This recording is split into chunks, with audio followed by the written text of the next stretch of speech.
ঢালিউড অভিনেত্রী পরিমণির সঙ্গে অনৈতিক সম্পর্ক স্থাপনের কারণেই চাকরি হারাতে চলেছেন ঢাকা মহানগর পুলিশের গোয়েন্দা শাখার গুলশান বিভাগের সাবেক অতিরিক্ত উপকমিশনার।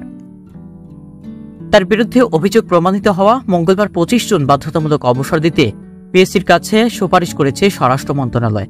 এরই মধ্যে সাকলাইনে চাকরি হারাতে যাওয়া প্রসঙ্গে গণমাধ্যমে মুখ খুলেছেন পরিমণি। সংবাদ মাধ্যম অনুযায়ী সাকলাইনের চাকরি হারানো বিষয়ে কথা বলতে এরকম নারাজ ছিলেন পরিমণি। তার কথায়, বিষয়টি যদি ব্যক্তিগত পর্যায়ে আসে তখনই আমি কথা বলবো, তবে সাকলাইনের সঙ্গে পরিমণির কি সম্পর্ক তা নিয়ে স্পষ্ট কিছু বলেননি এই চিত্রনায়িকা। পরির কথা আমাকে রিমান্ডে কি করেছে এটাও কেউ কখনো জানতে চায়নি, তাই আমি এটা নিয়ে কখনোই কথা বলতে চাই না।